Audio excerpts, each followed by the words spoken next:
Hello, welcome you to this session of me presenting to you this project of ours, a machine learning project.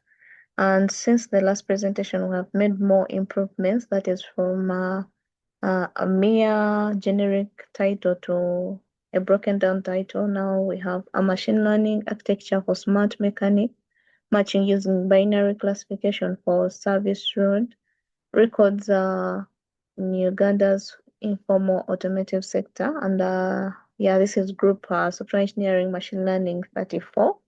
And these are some of our keywords: from binary classification to collaborative economy, gradient boosting, predictive modeling, random forest, and recommendation systems, and the tabular data, which is the type of the data set we are using. So this is more of a recommendation system that helps you make a good match for a given mechanical situation of a given vehicle. Yeah, these are my group mates. And to move forward, this is more of the table content. And today I'll be taking you more through over the additional models, adding on the models we had trained earlier. So we added more 4 models, and we've been monitoring the performance of the whole system at large, because if the model performs well, then that means the system is going to perform well. And as the background, as we had informed you before, it is Uganda's. It is more about of Uganda's automotive roadside vehicle repairs or vehicle repairs. So we are transitioning from roadside vehicle repairs to a more digitalized system or recommendation system. So Uganda's vehicle repair sector is largely informal, and depends on roadside garages and no certification. So in this case, it results to frequent mismatches between drivers and mechanics, leading to overcharging and repeated failures. So, and in most cases, in Uganda is made of more big numbers of border borders, and of course other vehicles and company vehicles. So our data set is it's a motor vehicle repair and towing data set made up of 2 million records and vehicle samples. So the current match is more of word of mouth and proximity only, and no data, and there is no accountability. So this is where we come in, and these are some of the related works we could have followed. And more of our problem domain, as I had explained before. I'm rushing through because I want to get to our models more, because this session is more of meant to based on the models. So yeah, the domain informal mechanic matching in Kampala, Uganda. And some of the binary classification are that the computation problem is more of a binary classification predicting a good match or not a good match. If it's a good match, which is represented by a 1, and if it's not a good match, it's a 0. So from the 13 service record features, we managed to do a feature engineering and come up with more reliable features in regards to the models that we're training. And yeah, more so, as I had explained before, our computation problem, or the target engineering feature, is like to predict the better mechanic. We trained our model based on like success of the job match, and this can be through one successful repair without a higher customer satisfaction, e.g. the rating is greater than or equal to 4 stars, and there is no follow-up or complaints from our tabular data set that would lead to a better match for a given vehicle situation. Some of the objectives are as below: to train and evaluate 8 models, which we have done so far, because it's a group of 3 and everyone has been training different models and evaluating them to see their performance. At the end of it all, we have managed to come up with one model which has performed overly better, that is a linear regression. Yeah, and it is going to be deployed and monitored thoroughly. And yeah, these are some of our research contributions from the research objectives, the models, and then we apply the sharp explainability for each to identify the importance of given features in a given models.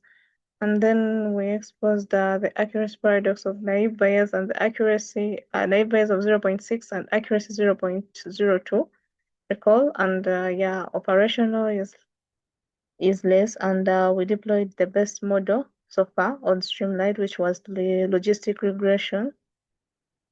And this is a system architecture. Right through, yeah, dataset as it's a CSV file, very big, and it involves these some of these features from repair, service stroke repair details. It can be like engine repair, brake, changing oils, and repair complexities. All there are different categories. And then the vehicle information, of course, when the mechanic is asking for help, he has to input the vehicle type, or if it's a Nissan, if it's a Honda, it's so that that alone helps the model to match to a specific mechanic. You know, some mechanics can wholly decide to specialize in given type of vehicles, and they do better at them, and they know how to fix them so well. So yeah, and customer information, mechanic information, financial aspects, feedback and outcomes, and towing specifics. So on our EDA, after handling missing values, numerical, categorical data columns, text data, and then checking for any duplicates, we managed to clean up the whole data set.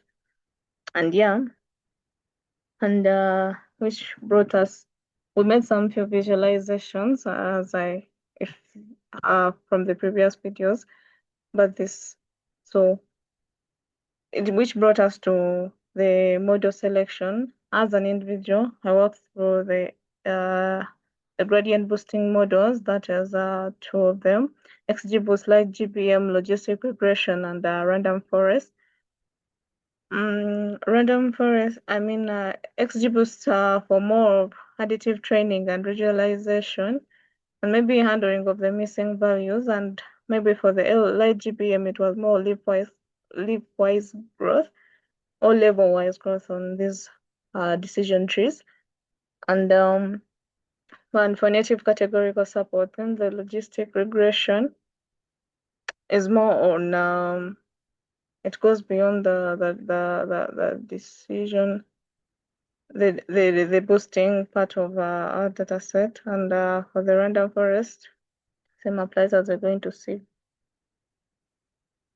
And these are some of the model architectures, starting with XGBoost, as we had explained before. It goes from it's an extreme gradient boosting, which is a scalable and end-to-end tree boosting system, and it builds an assemble of decision tree sequentially, where each new tree corrects the error of the previous one. And how I can explain it is like it handles mixed data types, and that is our preprocessor, the one who encodes categorical vehicle, for example, vehicle type, agency, and producing a dense numerical metric that is XGBoost consuming efficiently. And it captures nonlinear interaction. Then also it handles built-in class imbalances, that is using the scale cause weight, and penalize misclassifications for the minority classes. This is whereby we have been, in most cases, when I was training this, I came across a problem of having the the the the bad matches. Okay, I can say, okay, the success, okay, the better class, the negative class was more than the positive class, so the model kept on training, and I had more accuracies when it came to the negative class or the fail class, whereas for the success class it was getting to a 0 point, or either 0.0, when I tried to fit in the data, so like more and more, it came out with slightly smaller percentage compared to the failing to the negative class. So the false positives were very many. And yeah, the scalability with our data set. And this is some of the large GBM architecture and how it works. Ranging from, it comes from the data sources as jobs, mechanic types, cleans, and then the minimal encoding, native categorical handling of no, here we have no hot encode, I mean one hot explosion. And then it trains on histogram based, then sampling our first 1 million quick iteration. Then it comes up with it goes further to learning the behavior or accuracy wise growth models, intricating the interactions and not. the mechanic success or rate via the vehicle make effects outcome, and all this results into an output trained model.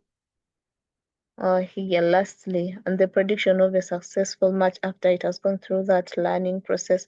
Or it can focus on, I had example where I had example focus on goes upwards mispredicted instances in most cases. And when it goes to the logistic regression, here it is more of a linear probabilistic classifier and deals with baselines or a standard scaled feature matrix X. For example, now we were dealing with technician rating X being greater than or equal to 4 stars. And then for that standard scaled feature matrix X goes down to a linear combination, that is Z, which is equal to W into X plus B. Weights are learned via a saga. So that is layer 1 to layer 2 elastic. Then a sigmoid of P1 taken in, equating to 1 over 1 plus E power Z. Then it maps into our linear score. Yeah, the third step to a probability of 0. I mean, an array of 0 to 1. That is how basically linear regression works. I mean, logistic regression into a linear form. So the binary gross entropy loss plus the layer 2 penalty L results into a negative into y log p plus 1 minus y into log of 1 minus p. And basically, for the class imbalance, because here we are having a lot of data leakage given of our bigger data set, so there's always class imbalances, and how to handle them result into class weight. We force it into being balanced scales and loss per sample by inverse class frequencies. So if we a good match, then it results into a threshold at 0.5 max. Yeah. So in explainability, a permutation importance of 15 or repeat arc drop to coefficient magnitude, which is linear.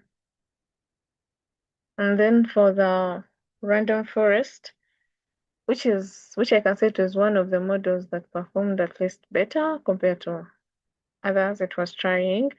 And then it pulled, remember for it trains parallel compared to the previous model. So a parallel back decision tree, which we can say like based on a pre-processed feature matrix X, given that feature, for example, technical rating or no feedback. Feedback. So it bootstraps the sampling or bagging, draws the end samples with replacement of 300 unique bags. Then it goes to those, if you break them into two, for example, 300 trees grown in parallel into n jobs. It trains in one parallel job, then once it's done, then another job. It keeps on doing those iterations until it gets to its perfect match. So the class imbalance or class weights are balanced each tree's samples weight scaled by class frequency and the majority vote or mean probability P average of P across 300 trees is then results to a good match. So explainability or shaft tree explain aggregated Shapley values over all the 300 trees. So P can equal to the total number of features or into out of bag samples, and then the Gini then equating to a split criterion. And then here are some of the results we came up with. We managed to train these models, and this is how they were performing. Most of them were underperforming, ranging from XGBoost performance to light GBM performance. Accuracy, as you can see, they're literally the same 0.4, 0.4, though according to the decimal points that are coming in later, XGBoost's performance becomes at least higher. Yeah, given the fact that we're dealing with tabular data sets, we're more binary learning and binary ensembler. XGBoost classifier manages to be at least better off with this precision of 0.1, which is still not big, then the recall of 0.5. So the model was recalling literally half of the data set. Then the F1 score of 0.2 and the recall of 0.2, as you can see. And I have a visualization of these models below. Same applies to GPM as is well proven here with accuracy of 0.4. And then the success part of it is that as I had said, the false positives were very many. The negative bit of the data set was the model kept on making mistakes on extent. The negatives were very many, and it kept on reading. Even the other class that would have been positives, it read them as negatives at first. So that's why I came up with 0 successes. But when I overfitted again, I had to come up with 0.1 small percentage of success when it comes to for the precision, recall, and F1 score support. Same applies now for the logistic regression and the random forest. For them, they were much better off, most especially the random forest classifier, because this is binary classification. It performed better than all of these models. So it would have been a better model. But in regards, remember, machines also resources. When it came to my group mates, the reason that's why we went up with logistic regression, it was beating other models in performing time, memory, and making good matches. Well, it did not do the same with my machine, but on my group mates machine, it did better. That's why we ended up deploying it because it was impressing us. Yeah, and when it comes to no match or and good match, still the same, and no match is taking up all the negative part of the class selections 0.8, 0.7 for precision, recall, and F1 score. What? So yeah, when we go to the matrix, as I had said, XGBoost, as you can see, accuracy to 0.5, then the precision 0.1, yeah.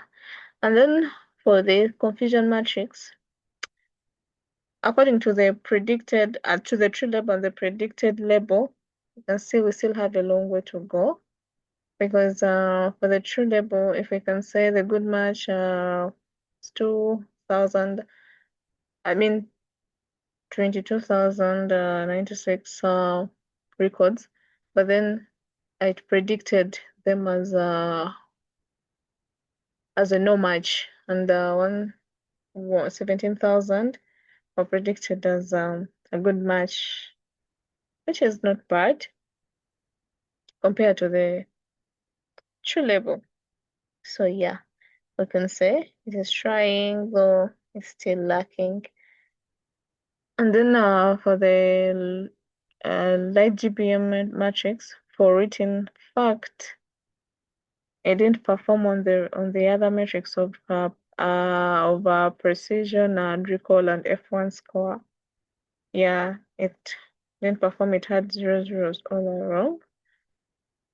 Yeah, which kinda was lagging, and I had to drop it. Or we sat as a group and we thought we could drop it. Then for the logistic regression, our beta were not it. You can see it performed with accuracy of 0.5, 0.1, precision, recall 0.4, 0.2, and then rock out at 0.5. And for its confusion matrix, I can see, as you can see, still the good match is always lower than the no match. So, but as long as you can see it's trying on the matches, though still low. Yeah, but we did more of data re-engineering over and over, and maybe thought of changing our targets so that these models can perform better. Or maybe we thought of getting because this was a synthetic data set, we thought of getting a more realistic data set based on Ugandan, you know, our challenges so that it could match what we wanted to do, what we wanted the model to do. Same applies to the random forest, whereby it came up the number one model in accuracy 0.6. But still for the precision 0.1, recall 0.2, and F1 score was 0.1, and raw calc at 0.5. So it had 11,000 good matches and 28,000, no match. So compared to the prediction of when you look at the true labels, you can really tell it's really tried. Because if the good match or the true label is 28,000, and then and the predicted part is 11,000, the model is really learning from what we are training it to learn. But I think there's a big imbalance, data set imbalance with our data. So when I went to the sharp explainability or to get the importance of the models, I mean, these features according to our models, it crosses to my mind that yeah, that's what we managed to get. Service I with random forest, the feature importance was more of service IDs coming up as number one, and service duration, hours, esteemed cost, and total cost, and this customer feedback. So you can really see that our target feature was not included when this random forest was training. But our target feature was technician rating or customer rating, and it was not in any way considered during the random forest training. And then when I got to logistic regression, mechanic name was more of a positive side, tow truck driver one. It considered more of the drivers, number of the drivers, not the ratings. And this is not what we really wanted it to do, according to the feature importance it was basing on to do its training. It was kind of lacking. So basically, well, that was our model. And when we to compare them, as I've been explaining from before, Radar Forest classifier takes wins and in terms of accuracy, but again, logistic regression bits in terms of computing power, and then the time it takes to train, and but we did the data split basing on our computational way of our data set. So it was not just a random data split. And these are some of our next steps. Of course, collecting reaggregated data sets so that our models don't train on reaggregated data sets so that we can evaluate their performance very well and monitor them to get the best out of this classification system or recommendation system, I mean. So to get better matches with the real mechanics we have here. And yeah, deploy a first API microservice on MotoFX production. We have read our platform called MotoFix. And basically, yeah. And thank you for listening.